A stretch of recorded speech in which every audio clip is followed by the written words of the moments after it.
का एक और ट्रेड, पहले अदानी पोर्ट और अब अशोक ले रहे हैं। 137 टारगेट रहेगा अगर आप फ्यूचर्स में शॉर्ट कर रहे हैं, वरना 142 का आप पुट लेकर चले। याद रखिएगा अगर आप कोई भी ट्रेड ले रहे हैं ऑप्शन में, ये मार्च सीरीज में आपने लेना है। ₹3.80 पर है, ₹6.50 तक के टारगेट के लिए एक मौका आपको दिख रहा है।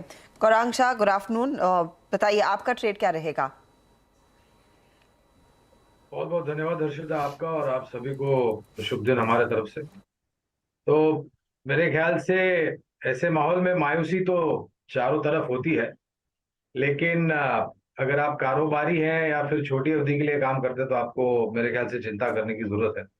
लेकिन अगर आप नवे निवेशक हैं तो मेरे ख्याल से ऐसा समय बहुत कम आता है बाजार में जब आपको अपने दाम पर जो शेयर आपको पसंद है वो खरीदने के लिए मिलते हैं। ये बात वास्तविकता है कि पूरी ताकत लगा करके ऐसे माहौल में निवेश नहीं करना चाहिए, लेकिन थोड़े थोड़े करके किस्तों में निवेश करना चाहिए।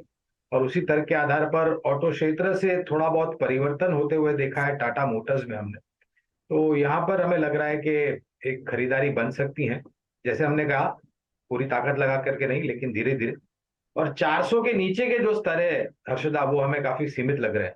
तो शुरुआत करें और 400 के करीब जब आता है ये, तो थोड़ा थोड़ा करके और जोड़ते जाए। ओके, चलिए। इस समय मार्केट में काफ़ी सेलिंग प्रेशर है, ज़बरदस्त। 300 पॉइंट नीचे निफ्टी और अब 744 पॉइंट नीचे निफ्टी बैंक, 39,932। अच्छा, वीरू हर्षिता, एक और चीज़ जो मैं यहाँ पर जोड़ूंगा, आज एक बार जरा निफ्टी पीएसयू बैंक इंडेक्स लेकर आइए, और वो एक अलग कहानी बयां कर रहा है अपनी, जो जिस तरीके से वो इंडेक्स गिरा है। और ये देखिए अब करीब करीब 2.5% नीचे निफ्टी पीएसयू बैंक इंडेक्स, और स्टेट बैंक ऑफ इंडिया अब करीब करीब 18.5% नीचे। स्टेट बैंक ऑफ इंडिया अपने पीक से 18.5% नीचे, निफ्टी पीएसयू बैंक इंडेक्स अब अपने पीक से 22% नीचे।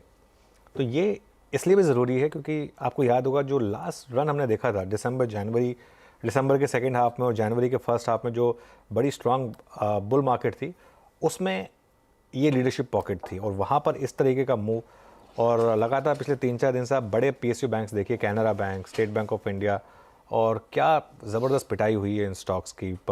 क्लियरली आपको बता रहा है कि मार्केट परसेप्शन वाइज कुछ ना कुछ मान के चल रहा है कि कुछ तो गड़बड़ है। अब वो हकीकत है या नहीं, वो मैं नहीं कह सकता, कोई भी नहीं कह सकता, लेकिन परसेप्शन मार्केट में ज़रूर बन रहा है कि कुछ ना कुछ तो गड़बड़ है, वरना इस तरीके से स्टॉक्स नहीं करेंगे, वो भी खासतौर से स्टेट बैंक ऑफ इंडिया जैसा स्टॉक। और इतने अच्छे नंबर्स के बाद लगातार जिस तरीके से गिर रहा है ये स्टॉक, और आज फिर एक समूह के स्टॉक्स का, वो अदानी ग्रुप के स्टॉक्स का गिरना, वो एक बार और फिर से पैनिक में ऐड कर रहा है इस समय पर। अब 5paisa.com के रुचित जैन भी जुड़ गए हमारे साथ। Ruchit, good afternoon. रुचित, आपकी क्या ट्रेड होगी इस समय? जी very good afternoon. First trade एक सेल साइड पे है जो है गोदरेज प्रॉपर्टीज पे। So ideally real estate space already एक अंडर परफॉर्मर रहा है पिछले कुछ दिनों में, जब मार्केट्स में भी एक पुल बैक मूव था। और गोदरेज प्रॉपर्टी जब भी 1130 के आसपास पिछले 6-7 महीने में आया था, वहां पे ये स्टॉक ने सपोर्ट लिया था। सो आई थिंक 3 बार ऑलरेडी 1130 पे सपोर्ट ले चुका था, और आज वो जो इंपॉर्टेंट लेवल था 1130, वो ब्रेक हुआ है। तो आइडियली यहाँ पे बहुत सारे लॉन्ग पोजिशंस की अनवाइंडिंग और आ सकती है। तो गोदरेज प्रॉपर्टीज यहाँ पे करंट लेवल्स पे शॉर्ट करके चले, 1136 का स्टॉप लॉस रखे, क्योंकि अगर यहाँ से कोई पुल बैक मूव आता है तो जो प्रीवियस सपोर्ट था 1130, वो अब रेजिस्टेंस बन जाना चाहिए। तो 1136 का स्टॉप लॉस रहेगा, और 1055 तक के टारगेट्स हम लो लेवल्स पे देख सकते हैं।